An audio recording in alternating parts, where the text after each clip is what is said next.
صلى الله على محمد صلى الله عليه وسلم صلى الله على محمد صلى الله عليه وسلم صلى الله على محمد صلى الله عليه وسلم صلى الله على محمد صلى الله عليه وسلم. ہمارے صاحبزادہ علی وقار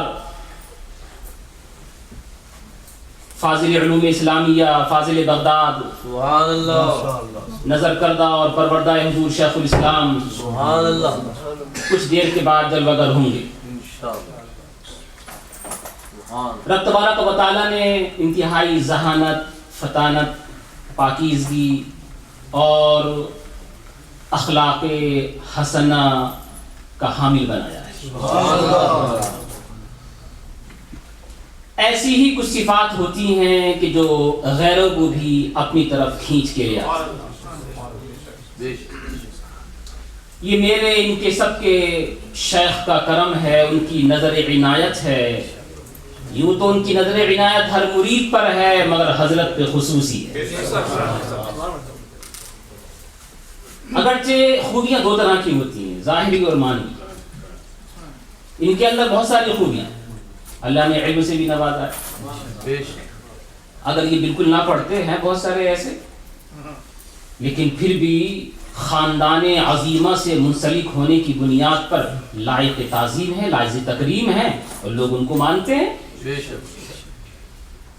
لیکن خاندانی شرافت کے باوجود ہندوستان میں پڑھا، ہندوستان میں سیراب نہ ہو سکے تو پھر غوث اعظم کے قدموں میں پہنچا، وہاں جا کر پڑھا، پھر دوبارہ آ کر کے علوم کی تکمیل کی. الحمدللہ. تو یہ ظاہری خوبی ہے. تو ظاہری خوبی ہے جو آپ دیکھ رہے ہیں، ماشاءاللہ حسین چہرہ ہے. ظاہری خوبی ہے کہ سادات کے خاندان سے تعلق ہے. ظاہری خوبی ہے کہ اخلاق حسنہ کے حامل ہے. ظاہری خوبی ہے بہترین اور اچھا بولتے ہیں. رب تبارک و تعالیٰ نے طلاقت لسانی سے نوازا ہے. بہترین خوبیاں ہیں. مگر ان تمام تر ظاہری معنوی خوبیوں میں ہمارے نزدیک جو سب سے اہم خوبی ہے وہ یہ ہے کہ ہمارے شیخ کے نظر کردہ ہیں. ہمارے نزدیک نعرے تکبیر، نعرے رسالت، انتخاب حضور شیخ الاسلام، فیضان حضور شیخ الاسلام. جہاں جہاں حضور شیخ الاسلام اپنا فیض جا کر کے بانٹتے تھے، گویا کہ ان کو منتخب کیا. جہاں جہاں میں جا کر کے اپنی نورانی کرنوں سے لوگوں کے قلوب کو منور و مجلہ کرتا ہوں. حسن عسکری اپنی جگہ تجھے بھیجتا ہوں. اس اعتبار سے بہت زیادہ لائق تعریف ہیں ہر اس سلسلے والے انسان کے لیے جس کے ہاتھوں میں شیخ الاسلام کا دامن ہے. خصوصی بات ہو گئی، لیکن یہ صرف اس کے لیے نہیں، یہ پورے عالم اسلام کے لیے. خصوصیت بات بتائی خاص طور سے ان کے لیے. اللہ تعالیٰ ان کے فیضان کو بھی عام سے عام کر فرمائے، ان زبان میں اثر پیدا فرمائے اور ان کے بزرگوں کا فیض جو ان کو ملا ہے یہ اسی طرح سے پورے عالم میں بانٹتے رہیں. آمین. الحمدللہ ثم الحمدللہ الحمدللہ رب العالمین والعاقبۃ للمتقین والصلاة والسلام علی سید المرسلین وعلی آلہ وصحبہ اجمعین. وبعد فاعوذ باللہ من الشیطان الرجیم. بسم اللہ الرحمن الرحیم. الحمدللہ رب العالمین. صدق اللہ العلی العظیم وبلغنا رسولہ النبی الکریم وَنَحْنُ عَلَى ذَلِكَ لَمِنَ الشَّاهِدِينَ وَالشَّاكِرِينَ. والحمد للہ رب العالمین. ان اللہ وملائکتہ یصلون علی النبی یا ایہا الذین آمنوا صلوا علیہ وسلموا تسلیما.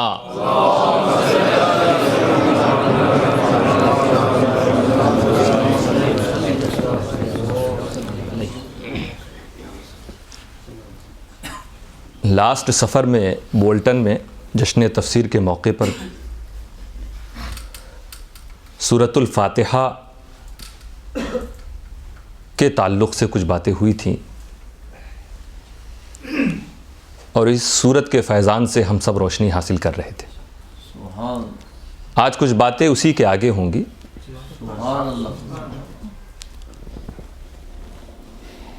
اور واقعی ابھی ایسا لگتا ہے کہ کچھ لوگ اور آ رہے ہیں اور ورنہ وہ معاملہ اسی طرح کا ہے کہ سب نے یہ سوچ کے کہ جگہ نہیں ملے گی. بہرحال جو لوگ بھی موجود ہیں اور اس وقت کیونکہ یو اسٹریم کے ذریعے لائیو دکھایا بھی جا رہا ہے, سورہ فاتحہ کی عظمت پورے قرآن میں جو کچھ ہے وہ سورہ فاتحہ میں. کئی ایک نام سورہ شفا, سورۃ الحمد, سورۃ المد, سورہ سوال, سورۃ الکنز, سورۃ المسئلہ, سورہ سبع مثانی. کئی نام ہونا کئی خوبیوں کو بتاتا ہے. سورۃ الکنز یعنی خزانے والی سورت ہے. اب اس کنز کا تعلق کسی بھی چیز سے ہو, ساری کائنات کے خزانے کی خبر رب قدیر نے قرآن کریم میں رکھی ہے. کوئی ایسی چیز نہیں ہے جو قرآن میں نہ ملے. لا رطب ولا یابس الا فی کتاب مبین. کوئی بھی سوکھی یا گیلی چیز ایسی نہیں ہے کہ اس روشن کتاب میں وہ پائی نہ جائے. بڑے کمال کی بات ہے, وہ لوگ جو تلاش کر لیتے ہیں وہ بڑے کمال والے ہوتے ہیں. سب کے بس کی بات نہیں ہے تفسیر لکھنا, اسی لیے پوری دنیا نے جشن منایا. آج سارے علماء حضور شیخ الاسلام کی تعریف کرتے نظر آ رہے ہیں. نہ جانے کتنے مدارس میں نصاب میں اس تفسیر کو داخل کر لیا گیا. بہرحال وہ تفسیر اسی لیے تھی کہ اسے ہم اور آپ سمجھیں. ہمیں اپنی زندگی کا مقصد بنانا چاہیے اللہ تعالیٰ کی باتوں کو سمجھنا. اسی لیے کہیں بھی تفسیر کا درس ہو تو ہمارے نوجوانوں کو, ہمارے مسلمان بھائیوں کو ضرور شرکت کرنی چاہیے.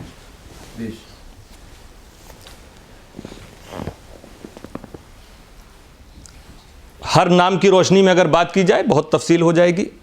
ہم وہاں تک جہاں میں نے اس وقت چھوڑا تھا جو مجھے یاد آ رہا ہے اس کے آگے ہم بات کریں گے. الحمدللہ رب العالمین. آپ دیکھیں امپورٹنٹ, اتنی امپورٹنٹ ہے سورہ فاتحہ کہ اگر کوئی حافظ اپنی نماز میں پورا قرآن پڑھ دے اور سورہ فاتحہ کو چھوڑ دے تو علماء فرماتے ہیں کہ نماز دہرانا واجب ہے, ریپیٹ کرے نماز, ابھی اس کی کمپلیٹ نہیں ہوئی. صرف سورہ فاتحہ چھوڑا تھا اس نے, پورا پڑھا تھا اس نے, سورہ بقرہ سے لے کے سورہ والناس تک پورا قرآن اس نے ہر رکعت میں پڑھا. تب بھی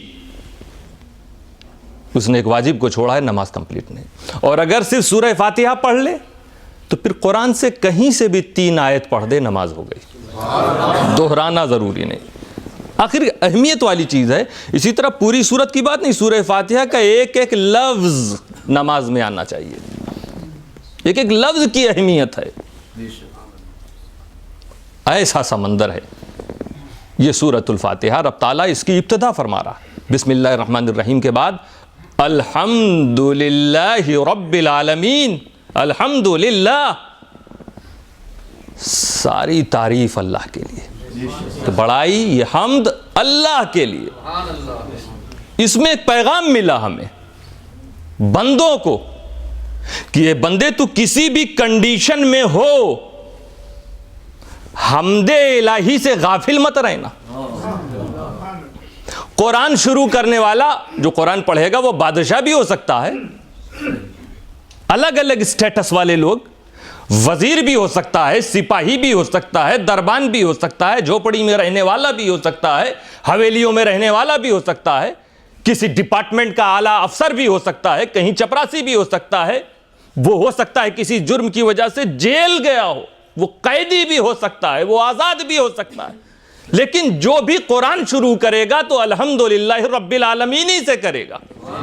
ایسا نہیں کہ مالدار لوگ کی بگننگ کہیں سے ہو، غریبوں کی بگننگ کہیں سے۔ اسٹیٹس جس کے جیسے ہو، حالت جیسی ہو، پوزیشن جیسی بھی ہو، کنڈیشن جیسی بھی ہو، حمد سب کو بجا لانا، یہ پیغام ہے، یہ درس ہے، کسی بھی حالت میں ہو۔ یعنی تم اچھی اچھی نعمتیں اپنے دسترخوان پر پاؤ تب بھی حمد کرو، اور اگر فاقہ کر رہے ہو تب بھی حمد کرو۔ درس دونوں حالت میں ہمیں، ہم اونچے ہیں تب بھی، ہم پیچھے ہیں تب بھی، ہر حال میں ہمیں خدا کی حمد بجا لانی ہے، ہر صورت میں خدا کی حمد بجا لانی۔ اسی لیے آپ دیکھیے کھانے کے بعد آپ کو سیرابی ہوئی، آپ کی بھوک مٹی، آپ کی زبان کو لذت ملی، آپ کے پیٹ کو سکون ملا، دعا کیا کرتے ہیں؟ الحمدللہ الذی اطعمنا، الحمدللہ کا ذکر آ گیا۔ آپ ٹوائلٹ گئے، راحت ملی، باہر آئے، الحمدللہ الذی عافانی، وہاں کی دعا۔ آپ سوئے تو یہ موت تھی، غفلت تھی، اب بیدار ہوئے، بڑی نعمت مل گئی، الحمدللہ الذی احیانا بعد اماتنا۔ ہر جگہ الحمدللہ، شروعات مومن کی صبح ہو رہی ہے الحمدللہ سے، رات ہو رہی ہے الحمدللہ سے، کھانا کھانے کے بعد الحمدللہ، پریشانی سے نجات ملے تو الحمدللہ، ہر حال میں خدا کی حمد بیان کی جا رہی ہے۔ دولت مل جاوے، خدا کی حمد سے غافل مت رہنا، رتبہ مل جاوے، خدا کی حمد سے غافل مت ہونا، نعمتیں ملے، خدا کی حمد سے غافل مت ہونا، صحت ملے، خدا کی حمد سے غافل مت ہونا، اور اسی طرح سے اگر مصائب میں ہو تب بھی حمد سے مت بھاگنا۔ حضرت خنسا رضی اللہ عنہ کے 4 بیٹے، چاروں کو بلا کر کہا، میرے بیٹو تم ایک باپ سے ہو، انکم لبنو رجل واحد، تم سب ایک باپ کے بیٹے ہو، کما انتم بنو امرأت واحدہ، جیسا کہ تم ایک ہی ماں سے ہو، ایک ہی عورت سے ہو اور ایک ہی باپ۔ آگے فرماتی میں نے تمہارے نسب کو برباد نہیں ہونے دیا،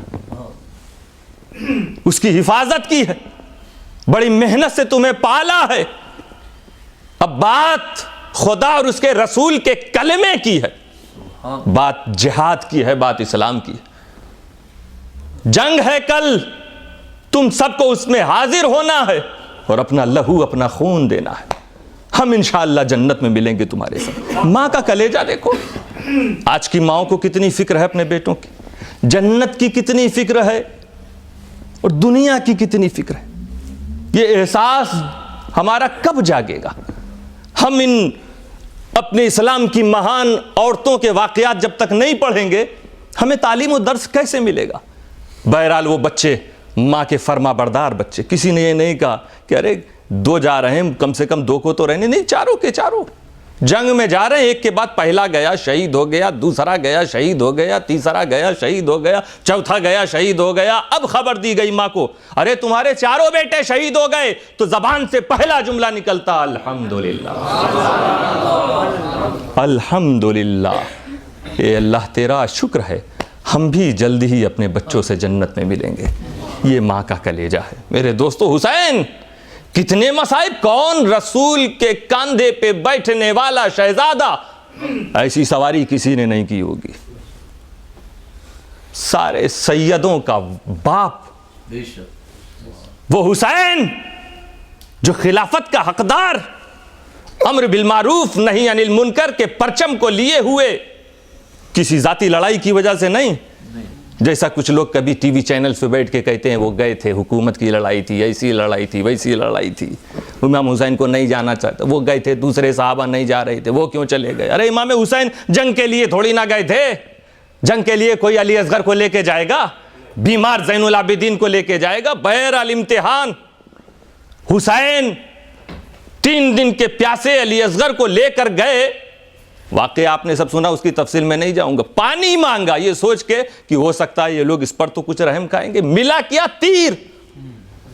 بیبیاں خیمے کے اندر حضرت علی اصغر کو بلکتا دیکھ رہی تھی. تب ماں نے کہا کہ امام انہیں تو لے جائیے, اب ان کا رونا برداشت نہیں ہوتا ہے. امام حسین لے گئے. جب واپس آ رہے ہیں تو امام علی اصغر خاموش ہے. بیبیوں نے سوچا لگتا ہے یزیدیوں نے پانی دے دیا, اور وہ پانی کا گھوٹ پینے کے بعد علی اصغر کو نیند آ گئی. خیمہ کے اندر ہوئے, پوچھا کسی نے پانی دے دیا؟ کہا ہاں ہمارے اللہ کا شکر ہے. وہاں پر دیکھیے زبان پر الحمدللہ, خدا کا شکر ہے, اللہ تعالیٰ نے اپنی راہ میں ہماری یہ چھوٹی سی قربانی بھی قبول فرما لی. علی اصغر آب کوثر پی کر سو چکے ہیں. حسین کا جگر. تو کیسی بھی مصیبتیں ہوں دوست, صرف نعمت ملتے وقت نہیں, ہم اللہ کی حمد و بیان ہوگی ہر حال میں. صبر یہ بھی خدا کی حمد ہے, اس لیے کہ خدا کو راضی کرنے کے لیے بندہ صبر کرتا ہے. رسول اکرم صلی اللہ علیہ وسلم فرماتے ہیں, کتنا خوش ہو کر فرما رہے ہیں, عجبا لامر المؤمن, بڑا تعجب ہوتا ہے مومن کے معاملے پر. رسول فرما رہے ہیں تعجب کی بات, ان امرہ کلہ خیر. مومن کا سارا کام بیسٹ ہوتا ہے, سارا معاملہ بہتر. پھر آگے تاکید کے طور پر فرما رہے وَلَيْسَ ذَلِكَ إِلَّا لِلْمُؤْمِنِ, اور یہ صرف مومن ہی کا ہوتا ہے, صرف مومن کا. بار بار مومن مومن کیوں؟ تاکہ امت پہچانے کس کے اندر ایمان کتنا ہے. مومن کا معاملہ بڑا تعجب والا ہے, اور یہ صرف مومن کا ہوتا ہے. کیا فرماتے ہیں, ان اصابتہ سراء شکر, جب اسے کوئی خوشی ملتی ہے تو شکر ادا کرتا ہے. وَإِنْ أَصَابَتْهُ ضَرَّاءُ صَبَرَ, جب اسے تکلیف پہنچتی ہے تو صبر کرتا ہے. سبحان اللہ. یہ تعجب نبی صلی اللہ علیہ وسلم کی سیرت بھی یہی. مصطفیٰ صلی اللہ علیہ وسلم کو تو رب تعالیٰ نے فرمایا تھا کہ اے مصطفیٰ اگر تم کہو تو میں مکہ کو سونا بنا دوں, مکہ کو سونا بنا دوں. کیا فرمایا نبی نے؟ لا یا رب, نہیں اے میرے رب, تو سونا نہ بنا میرے لیے. وَلَكِنْ أَجُوعُ يَوْمًا وَأَشْبَعُ يَوْمًا, میں ایک دن کھانا کھاؤں گا, ایک دن بھوکا رہوں گا. جب کھانا کھاؤں گا تیرا شکر ادا کروں گا, جب بھوکا رہوں گا تیرا صبر ادا, تیرے لیے صبر کروں گا مولا. تو یہ نبی صلی اللہ علیہ وسلم کی سیرت, ہم مومنوں کی زندگی ایسے ہی گزرنی چاہیے. کسے نہیں مصیبتوں سے دوچار ہونا پڑتا ہے, مصیبتیں بھی آتی ہیں, نعمتیں بھی آتی ہیں, لیکن الحمدللہ کے سبق کو ہمیں کسی طور پر بھی نہیں بھولنا ہے. الحمدللہ رب العالمین, تمام تعریف اللہ کے لیے. اب آگے دیکھیں, رب, یہ پارٹ جو ہے یہ قرآن کی بگننگ شروع ہے, جہاں سب سٹارٹ کرتے ہیں آپ قرآن. لوح محفوظ پہ اسی طرح لکھا, سورہ فاتحہ سب سے پہلے بسم اللہ کے بعد الحمدللہ رب, اللہ تعالیٰ کا نام, اور اس کے بعد پہلی صفت جو آ رہی ہے قرآن میں وہ رب. آخر کیا بات ہے؟ 99 نام ہے اللہ تعالیٰ کے, انہی ناموں میں سے ایک نام رب. اللہ تعالیٰ سب سے پہلے چن رہا ہے اپنی صفات میں سے, تو کون سا؟ رب. بڑی عمدہ چیز, بڑی اہمیت والی چیز ہے یہ ربوبیت. رب کے معنی پالنے والا, بڑا اونچا اونچا مقام دلا دیتی ہے یہ چیزیں. رب ہی عطا فرماتا, اس سے بڑا پالنے والا کوئی نہیں. لیکن ہم بندوں میں اگر کسی میں جذبہ پرورش آ جائے, پیدا ہو جاوے, تو اس کا مقام بھی رب بلند فرما دیتا. رسول فرماتے ہیں انا وکافل الیتیم فی الجنت ھکذا, میں اور یتیم کی پرورش کرنے والے جنت میں اس طرح رہیں گے. کہ 2 انگلیوں کی بھی دوری نہیں, اتنا قریب قرب مصطفیٰ ملے جنت میں, وہ بھی پرورش کرنے کی یہ اہمیت ہے. ماں باپ کا مقام کیوں ہے؟ پرورش ہی تو.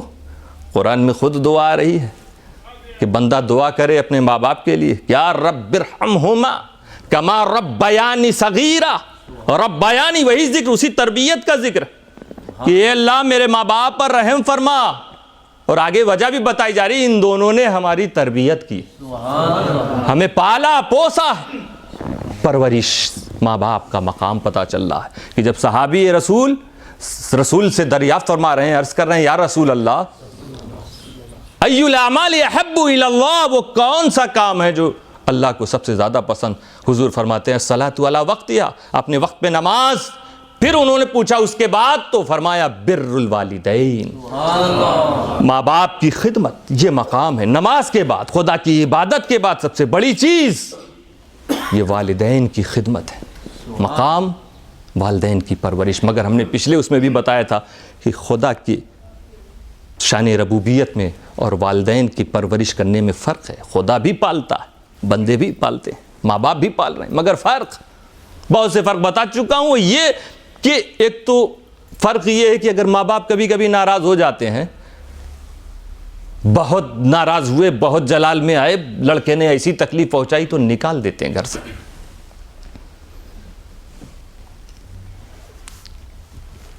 گھر میں انٹری اس کی بند، یا سدھر جا یا کہیں اور جا۔ یہ پالنے والے جنہوں نے کلیجے سے لگا کے پالا تھا، آج اتنی نفرت، تو صرف چند سال پالا، 60 سال 70 سال اگر پوری زندگی تربیت دے رہے ہوں تو، ورنہ ایک وقت آتا ہے کہ لڑکا خود کہتا ہے کہ 20-25 سال بعد کہ اب میں صحیح ہوں اور مجھے تربیت کی ضرورت نہیں، مگر اسی 20-25 سال کے اندر کبھی کبھی ماں باپ کا دل اتنا ٹوٹ جاتا ہے، ماں باپ اتنا ناراض ہو جاتے ہیں کہ نکال دیتے ہیں۔ مگر اے بندو، کبھی تمہارے رب نے تمہیں نکالا، اپنے دائرے رحمت سے باہر کیا؟ کبھی تمہاری روزی چھینی؟ کبھی تمہارا کھانا بند کیا؟ صبح سے شام تک نافرمانی، یہ آنکھیں گناہوں میں، مگر رب بینائی واپس نہیں لے رہا، ان ہاتھوں سے ظلم ہو رہا ہے مگر یہ ہاتھ کٹ کے نہیں گر رہا ہے، قدم غلط جگہ جا رہے ہیں مگر پھر بھی صحیح سالم ہے۔ یہ فرق ہے اس شان ربوبیت کی دوستو۔ ماں باپ بھی پال رہے ہیں، خدا بھی پال رہا ہے، شان دیکھ رہے ہو خدا کے پالنے کی۔ دوسری بات، کبھی کبھی ایسا ہوتا ہے کہ بچہ خود ہی گھر سے نکل جاتا ہے، ایسا آج کل اس دنیا میں بہت زیادہ ہو رہا ہے۔ ماں باپ تو آخر وقت تک ناز برداری کرتے ہیں، معاف کرتے رہتے ہیں، لیکن لڑکا ہی اتنا شریر ہوتا، کہتا میرے پیچھے پڑ گئے ہیں، میں خود گھر چھوڑ کے چلا جاؤں گا۔ ماں باپ کی تربیت سے دور ہو رہا۔ یہ ایسے پالنے والے تھے جن کے دائرہ تربیت سے کوئی دور ہونا چاہے تو دور ہو سکتا، اب وہ اپنے ماں باپ کی ملکیت کے دائرے سے باہر،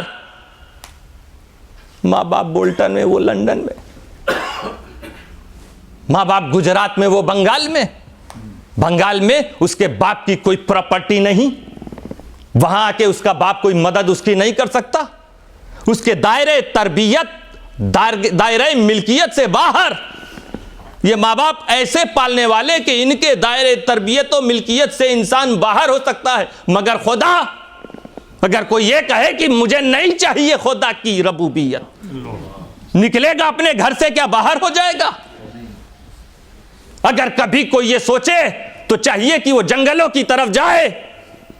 خدا کی ربوبیت کا دائرہ، ارے وہ دائرہ لامحدود، دائرہ ہی نہیں، اس کی ملکیت لامحدود۔ جائے ایسا شخص جنگلوں میں، سمندر کی تہ میں، آسمان کی بلندی پر، پہاڑوں کی چوٹیوں پر جائے، چھانے ایک ایک درخت کو، ایک ایک کھیت کو، مکانوں کو، ملک گلی گلی گھومے، پھر سوال کرے سمندر کی مچھلیوں سے، اے مچھلیوں تم بتاؤ تمہاری پرورش کون کر رہا ہے؟ جنگلوں کے جانوروں سے تم بتاؤ تمہاری پرورش کون کر رہا ہے؟ آسمان کے پرندوں سے تمہاری پرورش کون کر رہا ہے؟ درخت کے پھلوں سے تمہیں کون پال رہا ہے؟ تو سمندر کی گہرائی سے لے کر پہاڑ کی چوٹی تک، زمین سے لے کر آسمان تک، کسی عالم میں بھی چلے جاؤ، ساری مخلوقات ایک ہی بات کہتی نظر آئے گی، تم خود ان مخلوقات کے ساتھ یہی جملہ دہراؤ گے کہ الحمدللہ رب العالمین۔ اس سارے عالم کو پالنے والا رب ہے، سبحان اللہ، وہ خدا ہے، وہ اللہ ہے، اس کی ربوبیت، اس کی ملکیت سے کوئی باہر نہیں ہو سکتا۔ شان ربوبیت دیکھیے، یہ کتنا پسند ہے رب تعالیٰ کو یہ صفت کہ قرآن میں جا بجا آپ دعا دیکھیں گے تو ربنا سب سے اچھی دعا، ربنا آتینا فی الدنیا حسنہ۔ اچھا بھائی کسی نے گاڑی ذرا کسی غلط جگہ پارک کر دی ہے، وہ گورا پریشان ہے اور اس کو نکالنے کی ضرورت پڑ رہی ہے۔ گاڑی کا number Vauxhall Vectra Black VN06 RVN۔ اور لوگوں سے گزارش ہے آگے تھوڑا سا آ جائیں،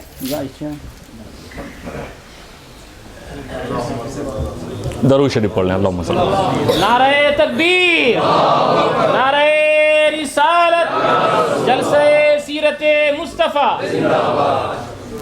جوش خروش کے اب ساتھ۔ دیکھیے اس کو بھی کوئی نہیں ملا تو ایک گورا ملا ہے، یہاں پہ کسی کے اوپر حاوی نہیں ہو سکا ماشاءاللہ۔ میں ذکر کر رہا تھا کہ یہ صفت ربوبیت، اللہ تعالیٰ جب اپنے بندوں سے دعا منگوا رہا ہے، قرآن میں جا بجا دیکھیں گے ربنا کے ساتھ، ربنا آتینا فی الدنیا حسنہ، ربنا لا تؤاخذنا، رب یسر، رب اشرح لی، ہر جگہ رب۔ قرآن تمہاری ہدایت کے لیے، ہدایت کی ابتدا رب سے، تمہیں غفلت سے اٹھایا جا رہا ہے تو سب سے پہلے صفت رب۔ اور جب اس دنیا میں نہیں آئے تھے، عالم ارواح میں تھے، عالم ارواح میں سب لوگ، اس روحانی عالم میں رب تعالیٰ نے جب اپنے بارے میں پوچھا تو اسی رب کے ساتھ کہ الستُ بربکم، کیا میں تمہارا رب نہیں؟ وہاں بھی ربوبیت کا چرچا، دنیا میں آئے قرآن کھولتے ہی ربوبیت کی باتیں۔ اب دنیا سے جاؤ گے قبر میں تو سوال میں کوئی اور صفت، کوئی اور نام نہیں، من ربک، شان دیکھو، تمہارا رب کون ہے؟ نماز میں کھڑے ہوئے آپ الحمدللہ رب العالمین سے، اب جھکے تو سبحان ربی العظیم، اور جھکے تو سبحان ربی الاعلیٰ۔ ہر جگہ قرآن کی ابتدا رب سے اور انتہا کی دو صورت، آخری دو صورتیں قل اعوذ برب الفلق، سب سے آخری قل اعوذ برب الناس۔ دیکھا رب تعالیٰ کی ربوبیت کتنا پسند ہے اسے یہ صفت، سارے عالم کو رب تعالیٰ پال رہا ہے، رب العالمین ہے وہ۔ آگے آتے ہیں رحمان رحیم، الحمدللہ رب العالمین کے بعد الرحمن الرحیم۔ رب بتانا چاہ رہا، پالنے والے دنیا میں بہت ہیں، جیلوں میں بھی تو لوگ پل رہے ہیں، لیکن ضروری نہیں کہ وہاں جو ان لوگوں کو مقرر کیا گیا ہے بڑی ہمدردی رکھتے ہوں، بڑی سختی سے روٹیاں ملتی ہیں۔ بہرحال آپ کے ملک میں تو میں نے بھی جیل دیکھی ہے جیسے ہوٹل، لیکن جیل جیل ہے۔ بھارت میں تو کہتے ہیں کہ جیل کی روٹی کھانا پڑے گا تو روح کانپ جاتی لوگوں کی۔ میں اپنے والد صاحب کے ساتھ گیا، جیل کی روٹی کھا کے آیا، بڑا شاندار، بہت لذیذ کھانا تھا۔ وہ لوگ بھی روزی روٹی دے رہے ہیں، صراحت کر دیجیے۔ کافی لوگوں کو خبر ہے، وہ برمنگھم جیل کا واقعہ ہے کہ الحمدللہ وہاں پر پچھلے سال بھی لوگ بلا رہے تھے اور اس سال پھر جانے کا مجھے موقع ملا۔ قیدیوں کے بیچ میں خطاب ہوا، مستقل کوشش وہاں حضور شیخ الاسلام کے خلیفہ صوفی شفیق صاحب کے صاحبزادے وہاں پہ جیل میں امام بھی ہیں، تو اس سے محدث اعظم مشن کی کوشش کہیے، آج الحمدللہ بول بالا ہے، سلسلہ اشرفیہ کو جیل تک پہنچایا۔ خطاب ہوا وہاں پر، ٹریننگ چل ہی رہی تھی، 6 ایسے لوگوں نے جو مسلمان نہیں تھے انہوں نے کلمہ پڑھا، اور 20 سے زیادہ ایسے لوگ تھے جو توبہ کرنے کے بعد سلسلہ اشرفیہ میں داخل ہو گئے۔ یہ ایک بڑی کامیابی ہے، اللہ تعالیٰ اس مشن کو دن دونی رات چوگنی ترقی عطا فرمائے۔ تو جیلوں میں سختیاں ہوتی ہیں، رب تعالیٰ بھی رب ہے،